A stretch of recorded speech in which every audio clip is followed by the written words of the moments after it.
Welcome back. We are in a different setting once again, except going back to the old setting because I'm back home, in case you couldn't tell. Junior year ended about 2 weeks ago now, I think. I've lost track of time already and I've only been here for a couple weeks. In those 2 weeks, I have been trying to figure out how I'm gonna spend my time this summer. I thought that I had it planned out as soon as I was leaving school, and now a lot of things have changed, and so trying to figure out how I'm gonna plan my summer with classes and seeing people and getting ready to move and all of the things is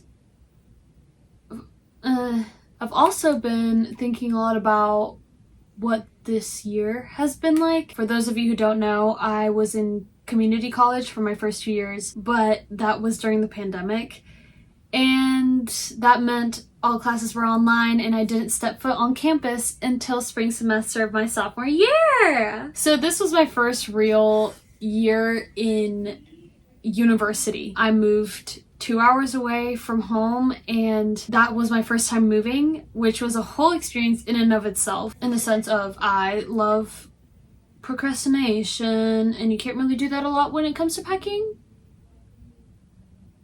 I have really enjoyed the past 9 months. If I had to put junior year in a word and describe it in a word, the word would be intention. That would apply to all areas of my life, I would think, when it comes to being intentional with seeking community and seeking friendships, and with my work, with my school, with the way that I keep my room and my apartment clean, the way, like, in every area of my life. That is kind of what seemed to be the overarching theme. So let's break down junior year. Starting off with fall semester. Fall semester was a time of trying to figure out what was going on. Also, something I really got to learn how to do is cook. I cooked, yes, but I am of the Hispanic descent. I should know how to make rice, beans, chicken.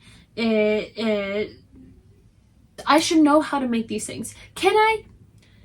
Sure. Was there times where chicken was dry and literally was like sandpaper?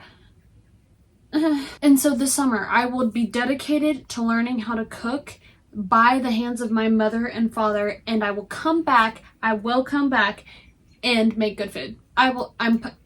This is me saying that right now and putting my foot down. I can't. Mark my words, I'm gonna learn how to cook, I promise. It's embarrassing. Trader Joe's frozen food knows me full well because I'm there all the time. It was a little tough without an air fryer. It's okay. We'll figure it out.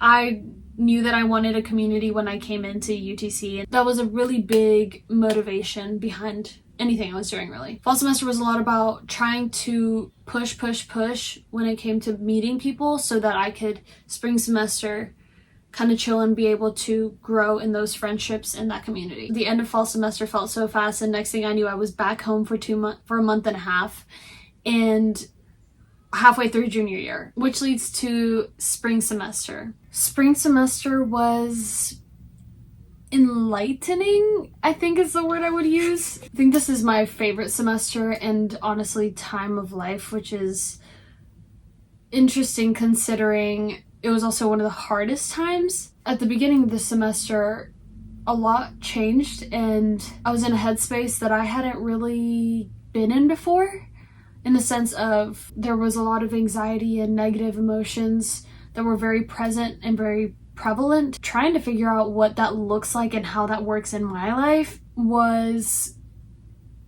difficult, and it felt really lonely even though I was surrounded by people 90% of the time. But that was actually also where I learned to lean on the Lord and grow in my faith. I still struggle with growing in faith and how to keep consistent habits, but that time in my life was the Kickstarter to kind of where I am now. The end of spring semester was so sweet, and I'm so sad that I left so soon. I've just formed the most wonderful group of friends, and they're so fun and joyful and hilarious and just a joy to be around. I miss them dearly and can't wait to be back with them. The community that was beginning to create and to form was one that I had been so excited for.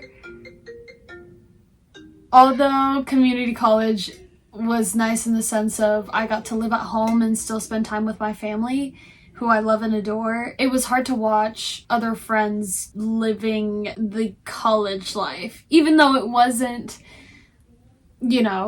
fully fledged because of COVID. It just still was, I was stuck at home, and not in a bad way, but there weren't people to meet considering everything was online. I came in craving community and craving these friendships that I have just been absolutely obsessed with, and so excited to see what the Lord has been doing in our lives, and am so grateful for them. And so to my friends, thank you for being you. You have been the light in my year, and you guys make me laugh. My heart is so happy and so full when I leave spending time with you guys, whether that's on Chamberlain and it is 80 degrees outside and we're sweating and we're playing, volleyball or spike ball or whatever, or it's at the UC and we're there for hours on end, not working on homework, eating the Chick-fil-A that we ate yesterday, or it's at a house watching Friday Night Lights or a movie night or a birthday party, or just wanting to spend time with each other, or it's at the library and none of us are actually doing work. You guys are so special to me, and I am so sad that we all became really close towards the end of the year, but I am so excited and so hopeful for what the senior year holds. Yes, we have technically one school year left together, but I think that there's a reason why college friends are the ones that stay throughout your life, and that's because when you're in high school, you have your family and you live in your family's house and you have your friends in high school, but in college, your family is your college friends because you are with each other all the time, you live with each other. It is clear as to why these people stay in your life for a very long time, and so I am blessed to call you college friends, and am so hopeful that I will call you lifelong friends because of the bonds we've created. Simply can't wait to see what the future holds, with both the hard times and the good times, with the crying and the laughter. So with that said, I will see you guys in the fall.